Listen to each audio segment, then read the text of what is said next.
each different bubble of reality is true.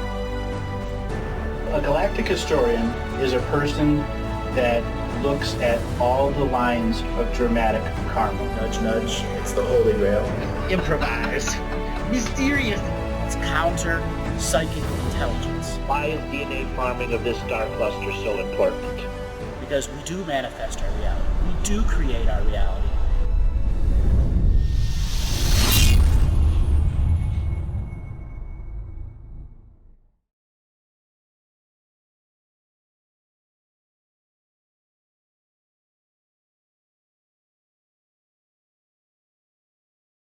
If you go to parts of Egypt, you will find ancient Irish crosses.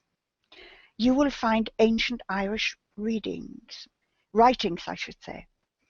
Where I grew up in Kerry, in Tralee, there was what was known as Scotia's Glen. Queen Scotia, the daughter of Nefertiti, is buried where I grew up. Does that make sense? There are pharaohs buried in Ireland. Every time they have excavation, they find Egyptian things in Ireland.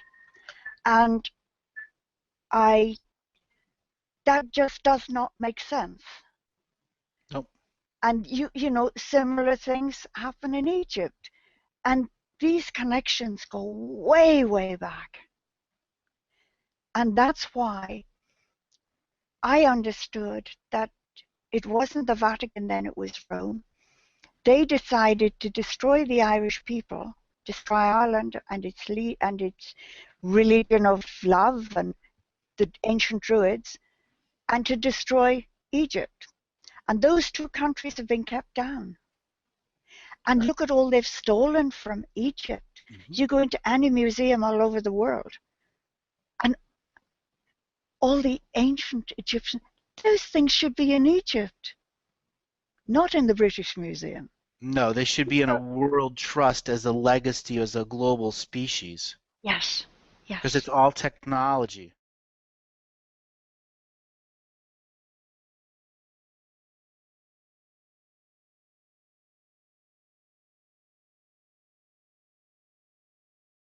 So Irish history. Irish is connected to the Egyptian history, the pharaohs. As Veronica was saying in the last two interviews, Egyptian pharaohs, Egyptian mummies have been found all throughout the Irish Isles. Let's ask why. The Egyptians, who believe that you go to the different phases of their underworld through a boat. Boat, island. What might happen if a very powerful metaphysical teacher of the Egyptian spirituality decided that they wanted to go to the greatest intersection of portals for their death, so that their next death that they had would be, next life they had, would be greatly enhanced by the expression in their death and their burial, which would allow their Ka, their Ba, and all their other experiential bodies to once again be returned to the natural order of Earth.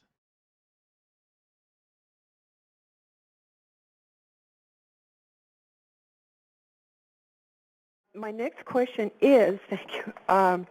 When I came to Earth, I was from Sirius. You said the little. Did I, when you entered, did I come into a seed crystal, or was there bodies here, or? You were an incarnating Syrian spirit that made an agreement in its astral world to not come into a Syrian body, but to allow Syrian technology to carry their energy body in a stasis expression of an astral world that really wasn't an astral world. It was technology. They brought you here and inserted you into the incarnation grid here. So you did not travel here via natural soul commerce process. You came here via technological process, entered a strictly Syrian astral world with Syrian soul families, etc., and began planning lives with other Syrians that were already on the surface of the planet. Oh, so what did I enter into? Was it a crystal, or was it a body of some sort here? Because they were already here? Well, you would have entered a crystal astral city. That's what I thought, because I had the crystal thing was stuck in my head. It would have been a giant city that is made out of crystals, grown crystals. And because you're an energy body, the space in between crystals are the rooms, the doorways, the passages, In between each atom is an infinite amount of space. Okay. I was wondering about From there, you planned not just one life, you planned like 80 or 90 lifetimes in a row. You came in, you had your first life, your first death, you went through your 80 plans, and then when you were done, you went back to an astral world that was just an Earth-based astral world. Jeez. Now, you've been struggling to return to that Syrian astral world, but it's been closed off. That's the Archons have taken it over completely at this point. And they will be removed soon, or it will be... 80% of them are already removed. The thing is, it's like the gatekeeper. It's the last of the last of the last. Yeah, they're holding on. Also, I was wondering, on the planet Sirius, are they all, in the Sirius Prime where I came from, they are all feline? No, that's Lyrians are felines. Lyrians are felines. So what were the Syrians? The Egyptians' expression with the long heads. Really? That's Syrian. Because I went to Egypt this lifetime. The Dogon are also Syrian. The Dogon tribe? Yes. Yes, they're also a Syrian expression. So then I would have been in Egypt and would have been with these other tribes because that's something I would have probably been familiar with and been able to adapt to, right? Correct. You would have had lifetimes in them, but you wouldn't have spent long versions of lifetimes in them because the system would have identified you and put you in a position where you would have entered the main 13 families and been a breeder within them. You would only go into those families when you absolutely had to. Oh, okay. Okay, now that makes a lot of sense. Also, I was wondering, what about the Mer people? Did they have them here, the water people, or were they on... Yes, there are lots and lots. Let's say there's at least 11 different species of Merfolk that are out there that are highly intelligent. One of the things that I say in many, many shows, there's 7,300,000,000 human beings that live on this world and another 53 billion that live here also. And the Merfolk are some of that 53 billion, probably about 2.5 billion of them are Merfolk. Where are they? Are they on inner Earth or? No, they're living under the oceans right now with their own technology, their own culture, their own bubbles of reality, and their own spiritual technology that keeps them separate than the surface world. And they don't have anything to do with the surface world? Oh, they do. Oftentimes they are at odds with the surface or trying to make communications with the surface. In fact, those people that hear me talk about Madagascar, generally that's where a massive Merfolk community exists, like the Merfolk United Nations equivalency is there too. Oh, okay. Okay. And did I have any connection with them, or did I see them or communicate with them, or just being a Syrian native, you will inevitably have many Merfolk lives because many of the Merfolks have had their DNA spliced by other Syrians. Merfolks naturally existed here on Earth long before the Syrians came because they were brought from other ocean-based worlds before the Syrians became gene engineers here. Okay. Before I get to this, with the the Syrians, if would they have the long heads, what is their life like on the planet on Sirius? What would be a day in the life, and what did they do? A modern Syrian? Yeah. When I came from, they might have changed since I was there. Oh, they radically changed. That was like 18 million years ago. Since that time, you're aware the Syrian species itself is split into two separate species, Sirius Alpha and Sirius Beta. The Sirius Alpha group left the home world and created a brand new home world that still used technology and spirit, and it became diet, domination, and control. The Syrian Betas retained the home world and returned back to a sacred feminine and masculine teaching planet. So 11 trillion people separated as a species and became part of two planets and had two separate modes of spiritual commerce and physical commerce. They did do battle between each other.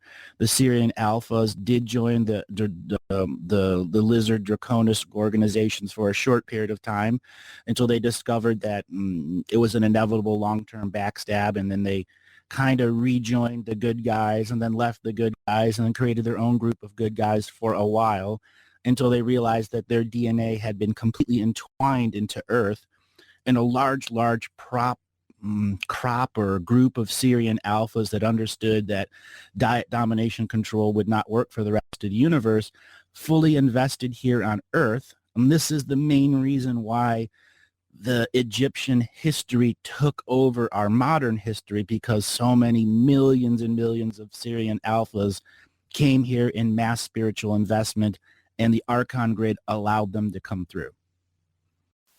That's why Nefertiti and Akhenaten had long heads, right? Correct. And that's why also Nefertiti's image was removed, because she was a direct incarnate Syrian in a womb. She was strictly created technology that a spirit came into. So, and their children, the same way, they had the long heads too. So Correct. And the children, their long head wouldn't grow long right away. It would be slightly malformed when they came out of the womb. And it wasn't until about 8 or 9 years that their skull began to change.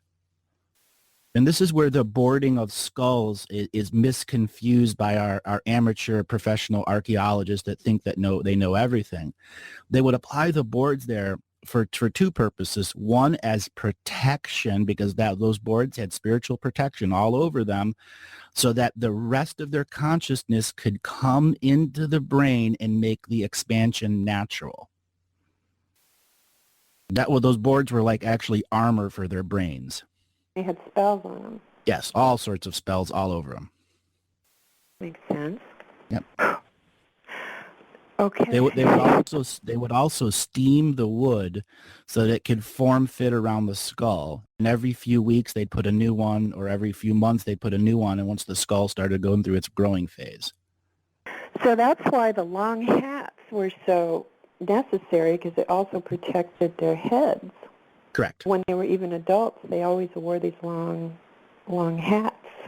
And so I guess when they started mixing humans with them, the heads started shrinking, and they still wore the long hats, right?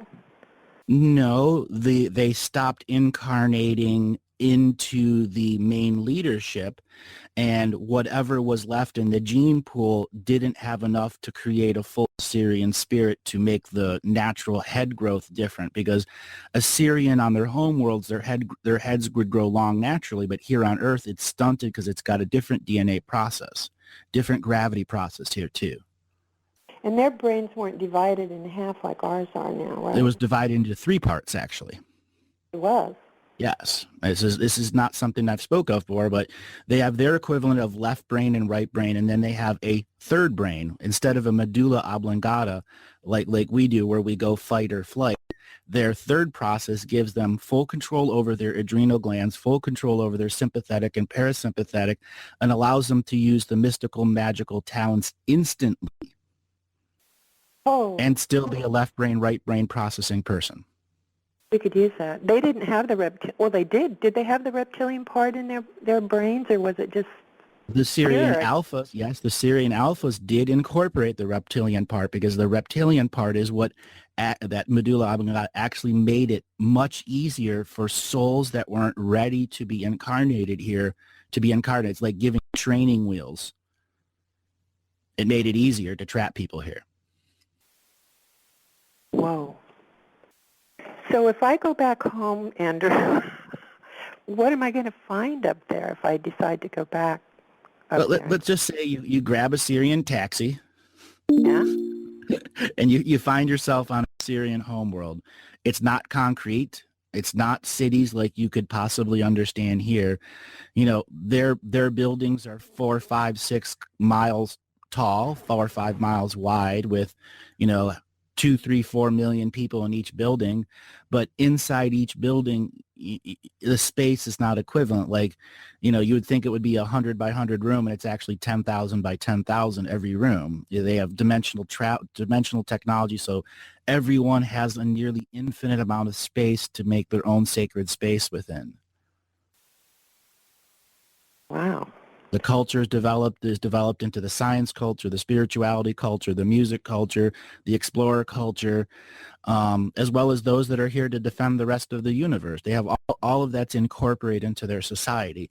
They don't have television like we do, but they do have stand-up comedians that enter these massive psychic television networks that are broadcast all over the galaxy and universe. They have these debating communities that also replace television, that it's 24 hours a day, debate, pontificate. So other beings that are learning contemplation processes can figure out where they want to go, what theory they want to present if they meet something brand new. That makes more sense. That makes a lot of sense. All right, darling, we have got to end the call and move on to the next one. Hey, This was really, thank you, really fun. Ian, Andrew.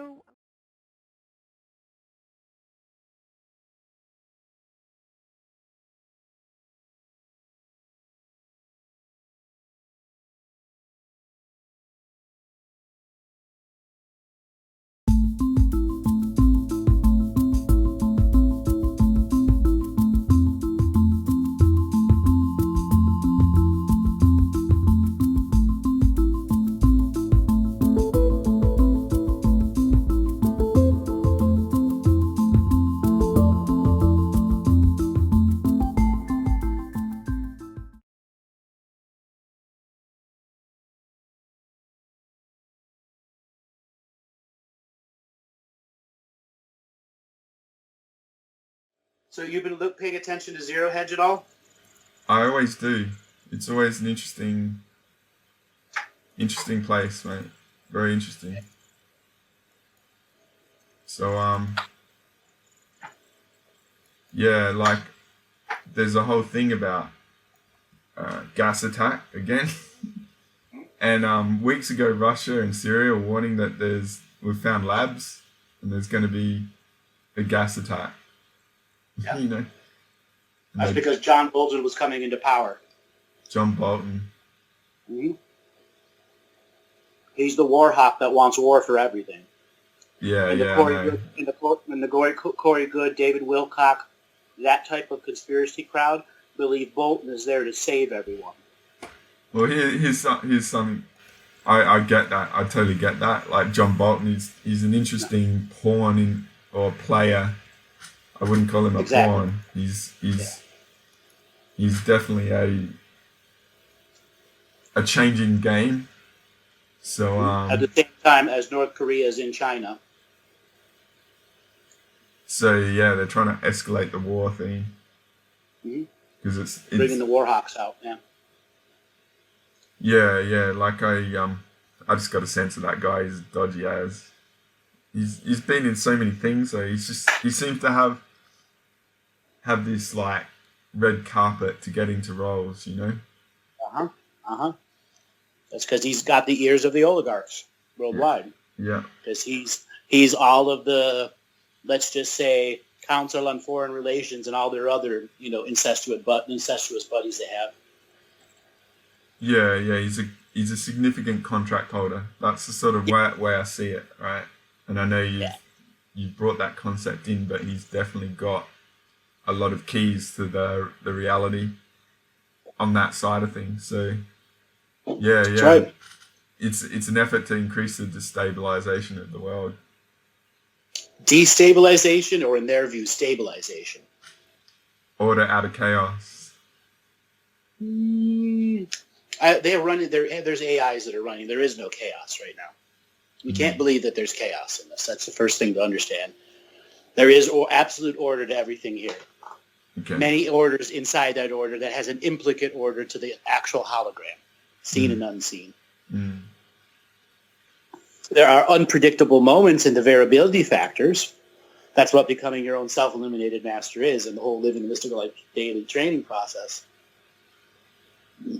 But yeah, for me, the John Bolton thing was, there's always this contention between the different parties and different factions in the different parties, like say Trump versus like Bush's and stuff like that. But then someone like John Bolton comes in and fits into his theme at the moment, when John Bolton's had relationship to all of them, right? So it doesn't add up. It's like, why is this being, it's a bit like Dick Cheney, like being in the 80s and then come back in Bush in the 2000s, you know? It's like there's these players that sort of fit in the peripheries. They're not the focal point.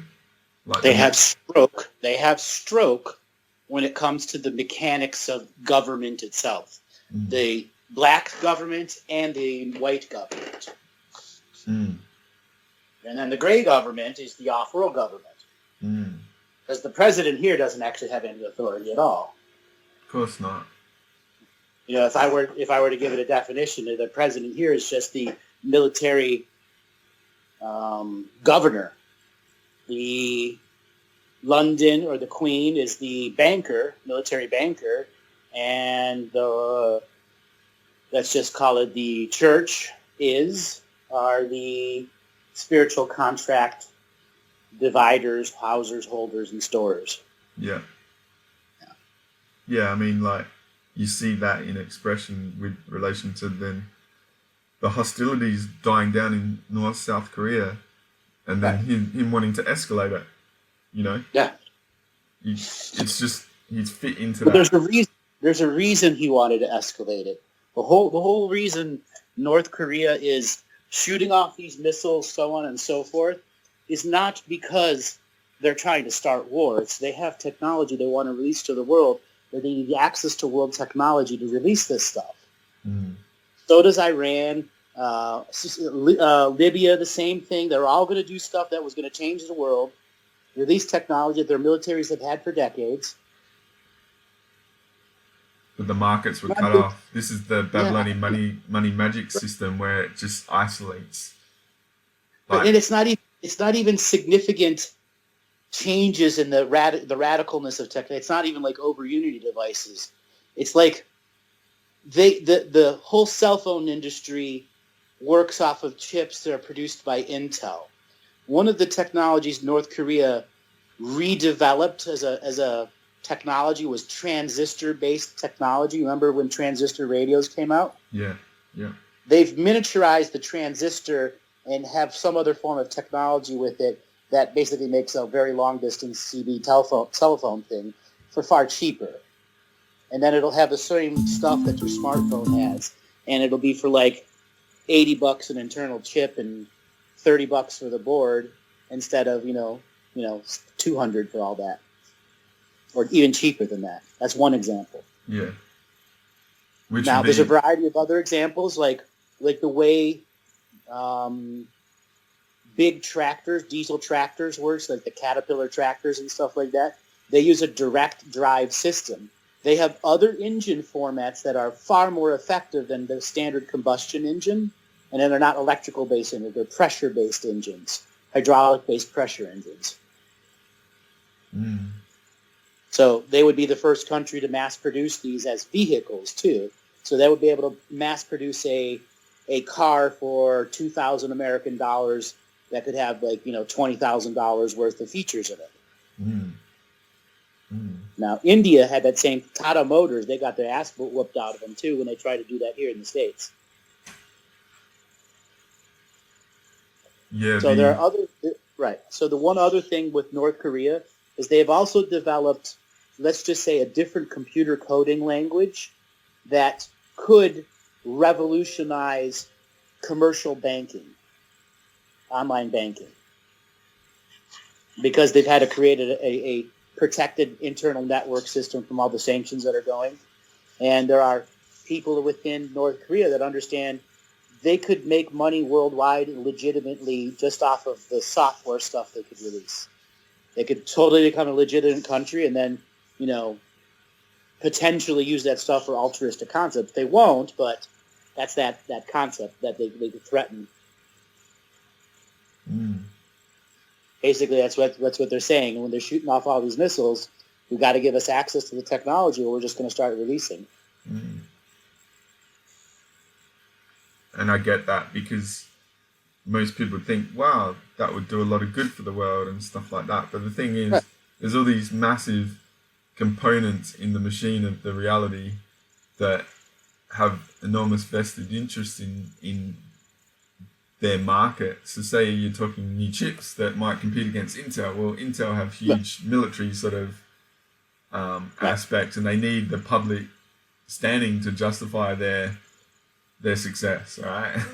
and their market share. And you encroach on that, you're a threat, right? So it's like you're threatening sort of our motor industry and our oil industry, which is related to suppressing the consciousness of Earth through the money oil regime, and using our tacit consent to burn Earth's cranial sacral fluid. Like, that's a threat to the consciousness of the whole planet. You know, we're not going to allow you to get your engines out that might actually be amazing.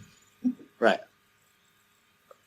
And again, they're not overpowered devices. They're not infinite or perpetual energy. We still have to put energy into them, but they're far more effective. They convert, something that's, many gallons per minute when you're using those big ass things and at full power, totally breaking on the other spectrum where you could have gallons per hour instead of gallons per minute. Yeah, which would be amazing for all of humanity. You imagine, like, in Africa where it's vast distances and stuff, where they don't have the funds to buy like V8 engines, and like SUVs and stuff. It would revolutionize the whole construction industry because it would drive the price of foundation building to almost nothing. Yeah. Okay. Yeah. So another thing North Korea, in its need to create military technology to stay competent, they've also developed a variety of polymer metals similar to rolled steel, layered steel, stuff like that. And they have steel workers and people that are skilled enough. They've made these, let's say, custom steel frames for vehicles that can go, anywhere. And right there, that information right there can revolutionize the construction companies worldwide. Because it's got the new hardware built inside it. It's construction companies buy the same model over and over and over again. They're talking about drone delivery now. What about all the tractors with no operator in them? They're all remote operators. Okay. So their isolation has bred a lot of genius. Yep. Because they've just had to survive, Now, Iran, remember when Keshi came out? Kesh? Yeah. So he was the one that basically said Iran has all this technology and I'm going to release it on my own. Iran was trying to do the same thing, and that's why they keep getting hushed up by the United Nations too. Yeah. UN Security Council comes in and puts sanctions on. Yeah, an interesting theme. Pakistan tried to go the nuclear route. Now, something else that Pakistan developed before their, let's just say, reorganization of the way they do things in their internal black projects, is they had discovered a series of underground caves that had off-world weapons in them, like a weapons cache. But this is not for like spaceships. This is just for like hand weapons for soldiers. What would be their equivalent of grenades or their equivalent of guns. Now, they had done enough significant reverse engineering on that and the power sources that are in them where they could basically make something that sends a ultrasonic blast as its weapon, and its ultrasonic blast can have the same penetration power of a bullet at a much longer range. So, and then ultrasonic defense, basically, you can put up a wall of ultrasonic energy to dampen or remove inertial guided weapons. So anything that's an impact-based weapon. Yeah. There's a big technology change to like laser defense for mass missiles. Like Russia's missiles are unstoppable with current technology. So all missiles are currently unstoppable with technology because they all have a masking system, a signature masking system built inside them. Yeah, it's all for show. Like no wars can actually happen because everything would be destroyed on the surface instantly. But and also the fact that less than 10% of the systems actually work at any given time. Yeah, but I guess what I'm sort of offering is that the concept of laser technology is actually being released formally to the. Yes. You know what I mean? It's a concept that isn't a concept that's just in sci-fi movies. It's actually they're building the power generators on the ships to be able to handle the power and putting it on there and testing. It's breeding the concept of in the public awareness. Yep. Well, you're talking about technology and stuff, and I've got a really cool question. All right, like the whole patent office sort of system to hold back technology. Like you're talking about how technology that will change the world, and there's got to have been a whole structure to hold that all back, and I know the US Patent Office, because US is the biggest commercial market for a couple hundred years, it's pretty significant for patenting something and then locking it away that it never be seen again. Is there a bit of an apparatus in place that prevents? Sure. The best metaphor I can think of is think of the Smithsonian in the 1800s getting called to take away the giant skeletons they were finding everywhere, hiding the pyramids, so on and so forth. Yeah. The same thing has been done in the U.S. Patent Office. Hey, I don't know if you can hear me. Can you hear me? Can you hear me? Yep. My internet just sort of was dying off just as you were going into that. Yeah. The Patent Office is as the beginning of the Patent Office. So my internet's bad. My signal's pretty bad. Just sec. The signal's pretty bad. Okay. What I might do is end the Skype call. Okay. All right, call me back. Yeah. Hello. Hey, that's better. There we go. So you were asking about the Patent Office. Yeah. I think there's this whole infrastructure of, it's like if you imagine a big like bowling ball being held to the ankle of humanity with technology, Correct. So the Patent Office is a place that believers in the society send cool ideas to be stolen by the oligarchs or suppressed by the global narrative. Because if you're going to put a product out in mass, you're going to have law protection for it. Yeah. They have that built into your brain program that you got to do that. And as soon as you go to the law office, somebody else can make it faster, steal it, or put it into a lawsuit to stop you from producing it. Yeah, it's like the scientific consensus, it's like peer review sort of stuff. It's got to be okay with some external group. And obviously there's a commercial orientation with people. They want to get rich, from technology, so that they're hooks to get trapped, Right. And there are whole groups of people worldwide to every patent office in every country that are putting in crap patents with the idea that somebody might beat the concept in a few years. Mm. Yeah. And that's been going for a long time. That's ancient. Yeah. I've seen instances of, say, oil companies putting in free energy technology patents to checkmate the concept of being patented. That's right. Shell Oil, one of the biggest ones doing that. Boeing, one of the biggest ones doing that. Yeah, to protect their market space, because I remember, I haven't been able to find the documentary, but it talked about the era when British Navy ruled the seas and they had the dreadnoughts, and then the technology changed to the battleship, and that totally reset the whole. I just watched a video on that, and it was World War right before World War I, and it was the Americans that came up with the dreadnought, And all he did is looked at the British HMS Ark Royale when it first came out in the 1800s. Basically, it was bigger, faster, stronger, more armor, better guns. And he did the same concept and just built the first modern battleship. And in one day, it made every other battleship out there obsolete. Yeah, Dreadnought. Yeah. The whole, like, there was this whole agreement of, British had to have, British were the military of, like, the US these days, and they had to have more ships than anyone else. And everyone was in contract that they could only have so many, and then the concept of the Dreadnought was made obsolete, and then it was a free-for-all.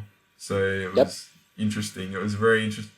I mean, I get what you're saying about reality shifts and stuff, but I saw this before I met you, and it was like how interesting a technology can be implemented and just change the world, overnight. So that's always been a concept that's out there, and like scientific peer review of bringing concepts to say, that might challenge the status quo. Like, there's obviously this mechanism and infrastructure in place that prevents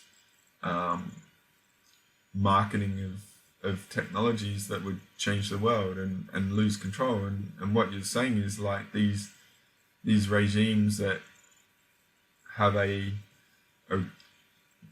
global reality narrative of being negative and stuff, they've actually got a lot of good stuff that would actually do good for them and their people, but also the world.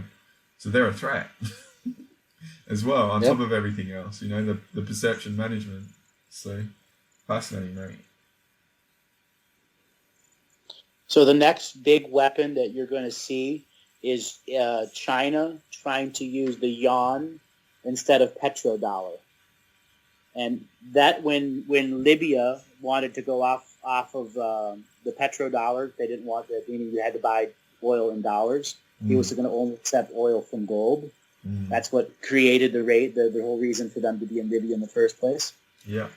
Plus, he was going to, he was going to make the desert green again. Yeah. That's the first thing they blew up, was all the canals.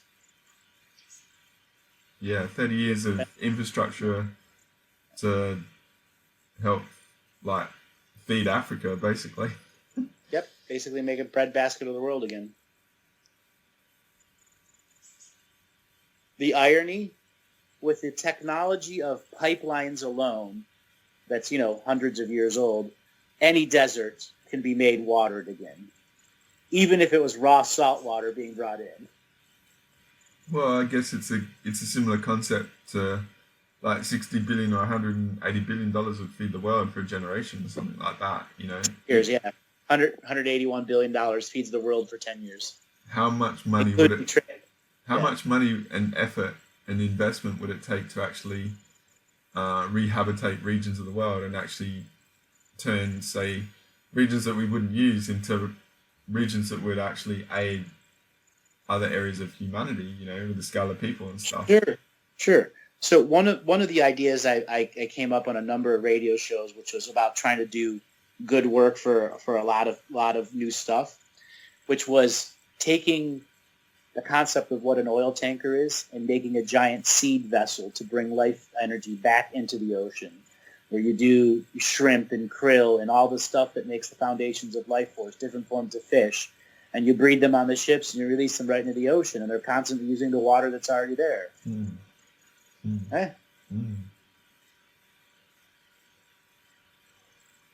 The metaphor I was sort of saying is, like the F-35, like, fighter jet that's being implemented at the moment costs $1.5 trillion to develop, and it only costs $60 billion or $180 billion to feed the world. How much of that investment, if it went into, say, helping creating water in a desert region that's like the North Africa region where there's always famines and stuff? Not much, not much. Right. Technology could be developed to make it even more efficient and stuff like that. And it's fascinating. It's just fascinating. To me, it's always about how much effort it is to maintain this reality to hold us back. It's right. It's like, why would you want to be on that side? What's the point? Exactly. What's the point?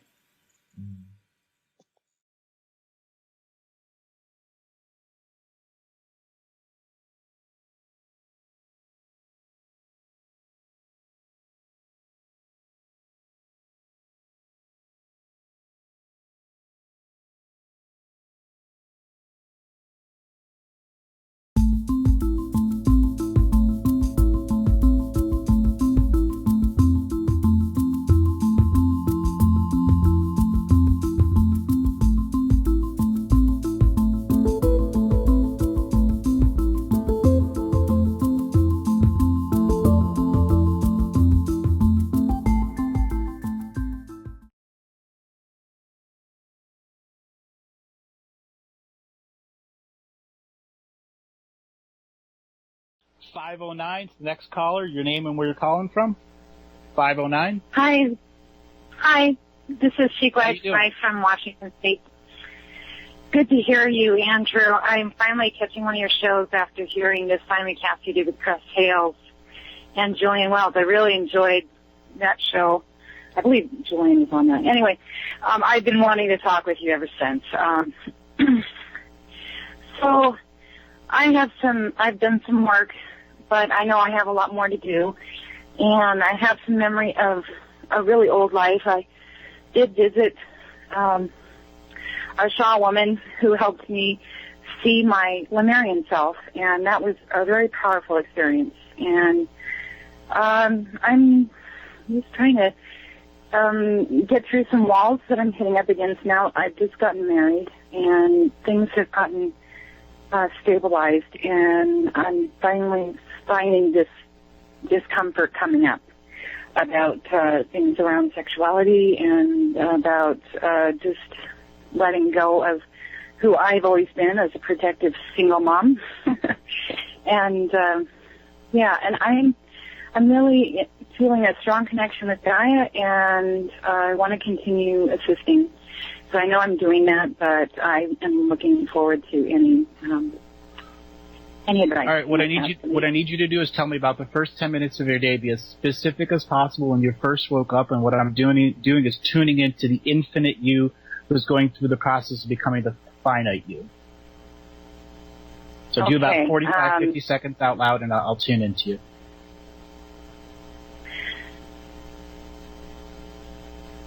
Okay, I think I woke up pretty early this morning, actually about 1 a.m., and I've been up since then.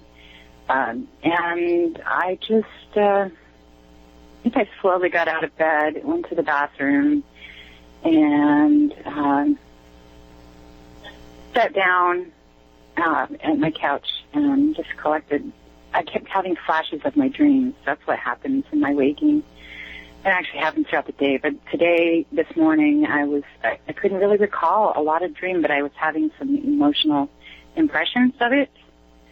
There was an adventure, and Are you having a child that's going through the awakening of her sexual nature? Yes, I have a daughter who's a teenager. Mm-hmm. Mm-hmm. When you woke up, you actually were, because you were inside her dream.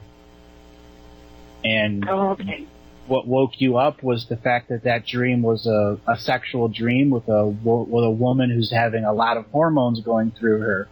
And this is all over your energy field right now. You said you just got married. Did you have a storybook wedding, or was it a disaster? Yeah. No, it was absolutely beautiful. It was better than I could have imagined. All the planning was better than ever. It was incredible. Okay. Yeah. Your daughter, how was she during it? A lot of tears? Oh, she was right up there with me, and she seemed really proud. Yeah. It was very emotional experience for all of us. I have 2 boys also. It was really good. Okay. Well, I've tuned in here, and what I'm sensing is you have a very full burden basket of a mother. You know, just being a mother in this modern world is very, very difficult because you have your own emotional things to deal with, as well as the emotional energies of your children. And right now, your burden basket is filled up with the energy of your children and your husband, and it's not filled up with your own personal burdens. You've been not paying attention to your personal burdens, and this is limiting your full self-expression. And it's really starting to hamper your sacred feminine energies because there's too much male energy in you right now. And this dose of very young feminine energy from your daughter has really put you into a bit of a tailspin.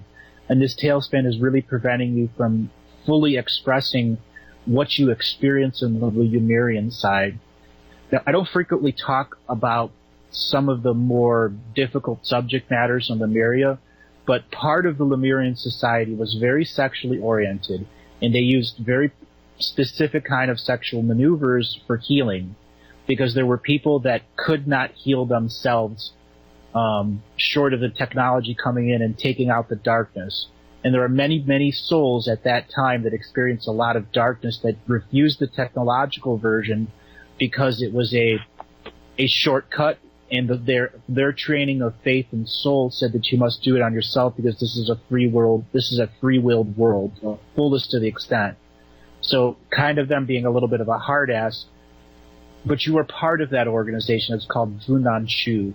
Though it has nothing to do with tantricism or anything like that, it's about a healer coming and bonding with a person, and that person knowing that that's a temporary relationship based in sexual healing, a very powerful kind of sexual healing where they go and visit the various chakra points of the earth, and they get both of them to a very high energy state, and then the woman is literally able to use the power of the earth and love to overwhelm the darkness energy so it instantly transforms into earth-based bonding energy. And that's what returns the sacred feminine to the man for that time. Men aren't born with a womb, so they must seek it externally. Men are meant to seek it on the surface of the land, not by constantly returning to women to get that connection. So for you, it's about understanding the Lemurian experiences you have beyond what you've experienced are much, much more deeper. And it's not just the Han and Shu. There are other situations where you were involved with defending the planet quite literally. You were essentially in the military for a while and would go up there and make sure that the surface of the earth was well defended. Mm-hmm. Now, I had an introduction with a few of my guides, and I'm wondering if you're sensing them. And there were some strong personalities there with some contracts that were also about sexuality, at least one from, and one of my guides. And I think we worked on clearing that, but I'm not certain that it's clear. It was about, I think the energy from your dog has just triggered that energy to kind of return. No, okay. Okay. So really clear that. Yeah, really what it is about you telling your body before you go to sleep that I don't need to dream into my children's dream all the time. You need to start getting into your own dreams, as well as your husband's. You need to return to your own dream world. I'm really sensing a lot of other people's dream world in you. And that could be related to the wedding and all the happiness that's going on. And families need that energy. They just don't need it all the time. Okay? So, what could this involve? The term meditation is way, way overused. You need to create a situation that uses meditation as an energy-raising tool so you can create intent in your energy field that returns you to your original dream state.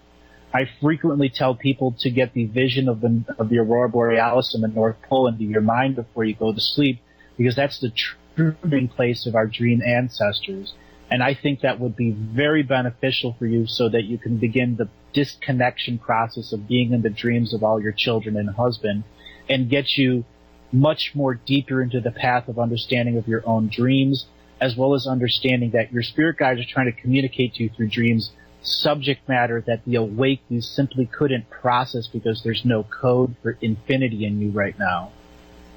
Mm-hmm. Okay. Okay? All right. Great. I appreciate that. Do you have any questions about that, or is there any place else you'd like me to look? I have a lot of visualization of what I am identifying as sacred geometry. Just in daylight, sometimes, and a lot in meditation. And it used to really kind of surprise me, confuse me, but I'm looking into that and finding that that's an important element for me to discover. Like the mandala is there for me to focus on. Oh yeah, Metatron's cube will be amazing for you. You've got a significant amount of Metatron energy in your DNA wisdom. So that means you've studied at the mystery schools of Metatron, and as well as the schools that use sacred geometry in that manner. Do you have like a beach around you or anything? Well, yeah, we have a large river. Mm-hmm. Well, what I suggest for you is to go down there and grab a stick and start drawing sacred geometry in the sand. Okay. Or Or go get a 50-pound bag of sand from a local like Home Depot or Lowe's or supply store. Put a big tarp down on the backyard and kind of roll up the edges so the sand doesn't go away, and literally start drawing sacred geometry in that sand. And you can make this into your own personal ceremonial time where your focus is creating the sacred geometry with all your energy. Sand has lots of crystals in it. You can also, put crystals inside the sand so that it's representative of if you're investing your energy in this, regular quartz crystals. You can go buy, a 5-pound bag off of eBay of tumbled quartz crystals and just put them inside the sand, or actually use the crystals as the drawing tools. Pointed crystals as the drawing tools. And doing this will allow you to bond with the actual sacred geometry and allow you to have experiences, because you'll be able to reuse and reuse the sand over and over and over and over again. I actually have a friend of mine who what they did is they went out to Walmart and bought a 4-man tent for $40, and they just put the sand on the inside of the tent, quite literally, and it's protected from the wind and the rain, and he leaves it up all summer long. And then when winter comes around, he just puts a new tarp down or puts a secondary cover over the tent so it's not caved in by the snow. And he can still go in their winter and do it. That might be very, very beneficial for you. Yes. You could put a tarp down inside the tent. So yeah, it's not going to take a lot of money. And the bag of sand's only like $20. And if you even have an existing tent, it's just a matter of putting something down so the sand's all held in place. Yeah, great. Thank you so much. And you can actually try to sleep on top of the sand. So your dreaming body's invested in the sand. And then, you go, sleep on it, take a nap on it, a couple times a week. And then when you're ready to go in there, it's tuned to your dreaming energy and the sacred geometry of the infinity. Because that's what you're trying to get right now, is complete your infinity code. Yes. Great. Any questions? Yeah. I guess I'm just, there is another.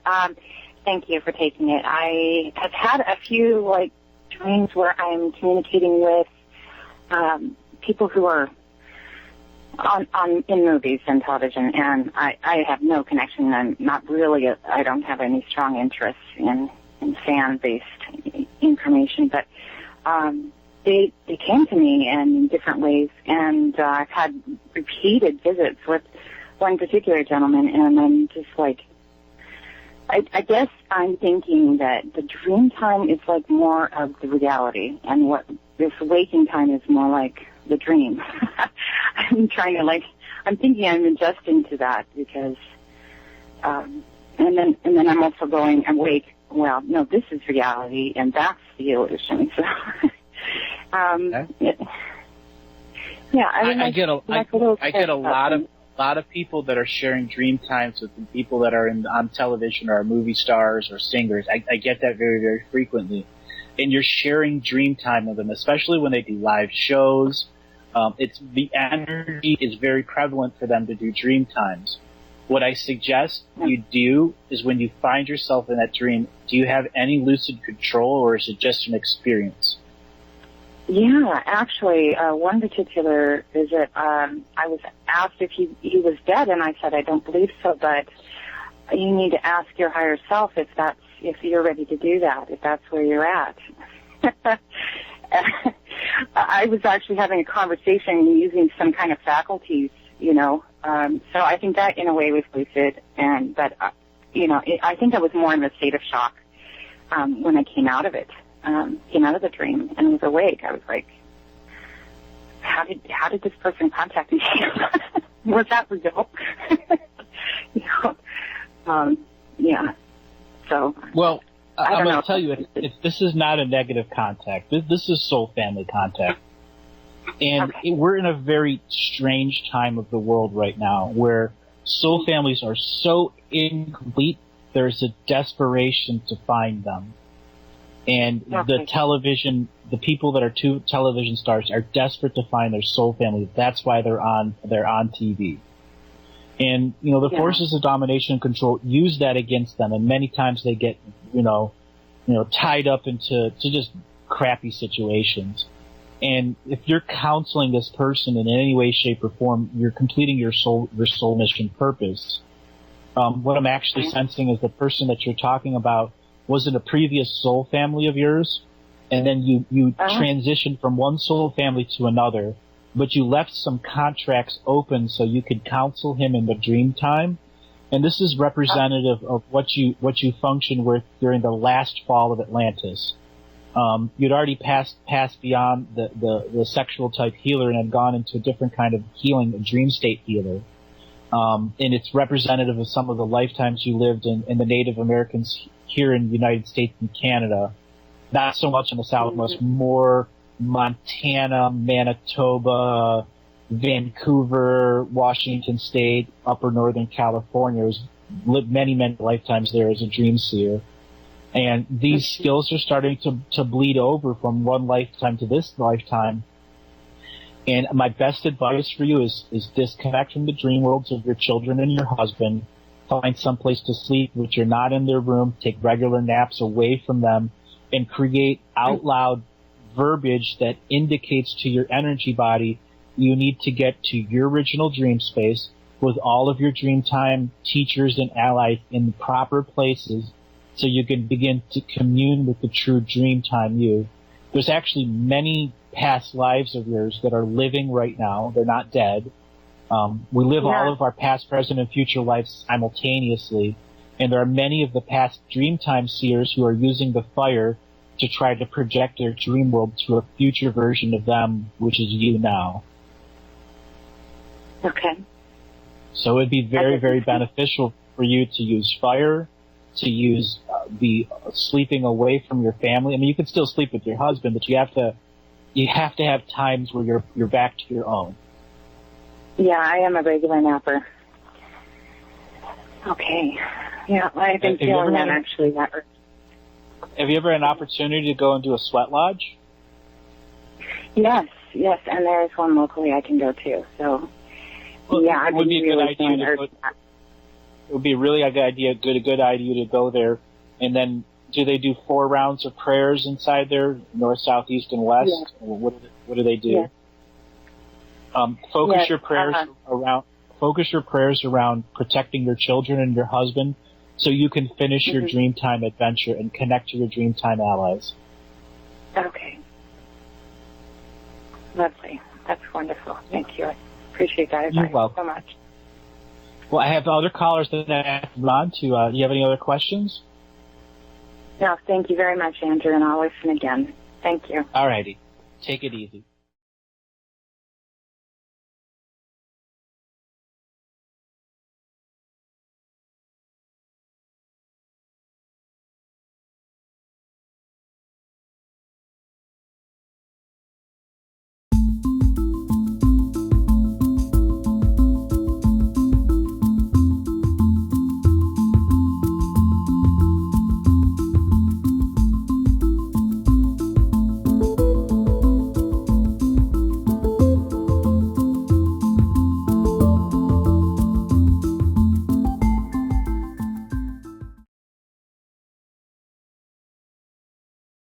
And we're going to remind people here, now, today, not yesterday, and not in the future, you have opportunities to make choice. We're not talking about material choice, esoteric choice, or any other practice of choice other than the individuated self coming to what is my life obstacle, what is my life challenge, and how do you overcome that? So many people don't know their life purpose. So one of my suggestions to you is to live each day the mystical life as part of your purpose so that you can position yourself in your greatest advancement. Learning how to position yourself is a form of spiritual strategy. So many people see the hierarchical order and they want to be out of it, and they won't create a spiritual strategy, for there is some form of shame, blame, or guilt with them, that they would use spirit in such a way, when in fact, spirit is waiting for us to engage our genius so we can create unlimited opportunities for us to have the promise of the self followed through in such a way that living the mystical life daily means something deep to you. In some of the previous videos, we talked about living the mystical life daily as a life path. We used the advanced heart meditation, where we helped you put programs into your blood that allowed mystical experience, connection to your guides and guardians. And then we went deeper into the actual marrow that produces your blood every 56 days and brought in more deep inside your core. We talked about the shaman's death, letting go of the old, so ultimately the next set of choices can come into being and you can create a new future for yourself without hope turning toxic. What are the challenges that everyone faces out there? The first one is manifesting your will. The whole process of spirit, choice point making, soul family, twin flames, all that stuff is to manifest your will so you can touch it, feel it, and know that it's future now, real, heart-based with your interaction in it. The manifesting of will is one of those teachings that's been around since the dawn of spiritual progression. That manifestation of will that says, I will do this, and you follow through with your sacred discipline, your sacred heart space, and your ability to have that creation in your own process. So many people have programs of self-defeat that stop them from manifesting their will, such as shame, blame, guilt, and other processes that take even more of the greater aspect away from yourself. The whole process of manifesting your will is to see the programs of self-defeat and to say to them, no, you have no space for me. You have no action for me. I deny you self-defeat in any way, shape, or form from being in this moment of sacred will that I've chosen. Process that. Contemplate that. When you see your next set of challenges facing your own spiritual choices, what programs within you are of self-defeat, self-limitation, and say to your will, I will outcreate these, and I will uncreate those that take away. The next thing is the alchemy of creation. What does it actually take to go beyond the will, to use the strategy, to create alchemy of transmutation and transcendence for the self? That is the other spiritual practice that has been around since the dawn of spiritual exploration. Manifestation. Actual, tangible processes that say, what is my will is now my way of life, and what is my way of life is my form of creation. Process that again. The alchemy of creation is the will of manifestation, so that the manifestation is your creation. There's a variety of ways to put that pattern together of manifesting your will, to stop self-defeating programs, or to outcreate those programs with the will of the self.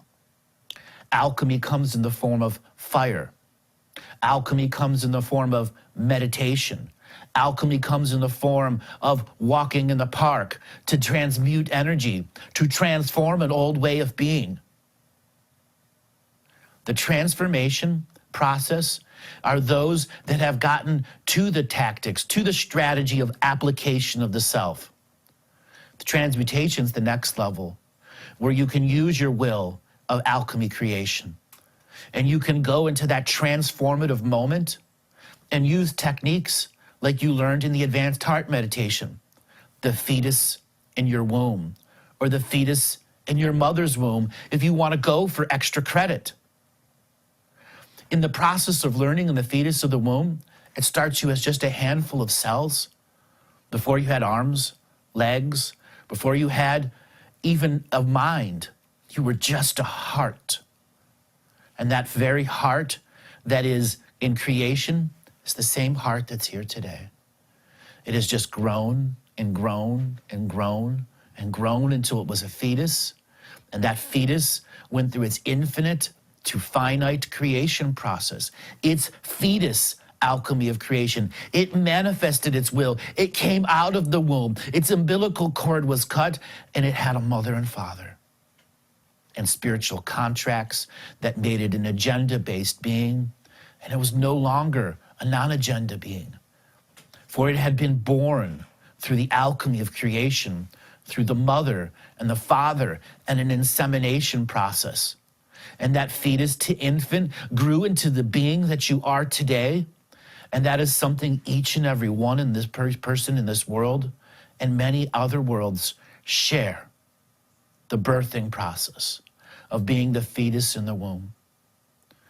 And we will learn as history comes to accept the greater outside world beyond this planet, that there are millions of schools of thought and religions around being the fetus in your womb, the fetus in your heart, or the fetus in your mother's womb, or the fetus in a future womb. The fetus in the womb features the ability to understand the 7 previous generations of who you were, and then those 7 future generations. Why 7? It is the lineage of man that is in residual race memory. About every 220 to 270 years, the residual race memory that's in a lineage is forgotten. For there is no oral teachers or historians that can reach beyond the 7 generations. You go to Australia and you look at some of the song lines that are there, they go back 50,000 years. That's thousands of generations. The indigenous cultures throughout the world had a variety of ways to pass the 7-generation mark. Those oral teachers and historians did rituals, ceremonies, and told stories that were a direct representation of what their ancestors experienced, so it would be passed on to the future generation, so they too could go to that longer process. What was in my ancient past? For they did not have race amnesia as we do today. In the fetus in the mother's womb, we also learn that we will one day pass this life on and be the next fetus in another womb and possibly in another world. We also learn that we are simultaneously living past, present, and future while we are the fetus in the womb. Taking the next level of your alchemy of creation and the manifesting of your will and the letting go of your self-defeating programs, you can experience past, present, future, if you should choose to make those moments sacred with the higher form of your sacred discipline.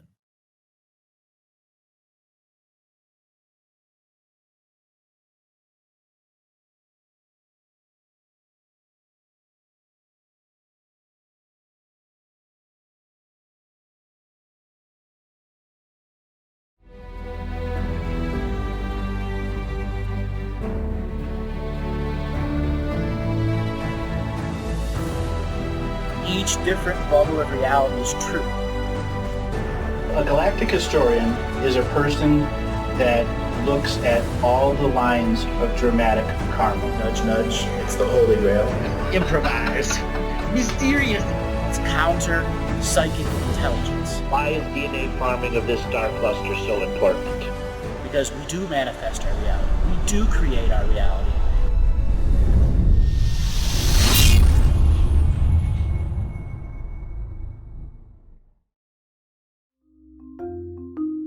Hello, let's create, let's co-create, and let's change this world with love.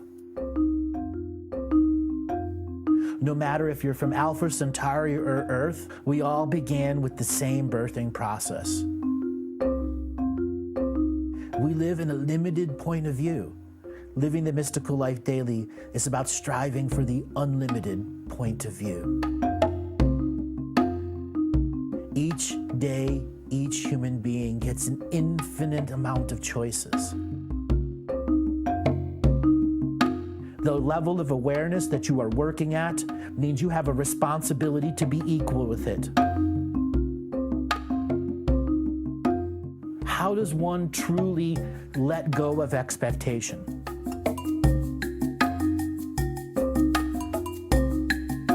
You could make the moment that you wake up to the moment you go to sleep sacred. The keys to success: choice, choice, choice, and choice.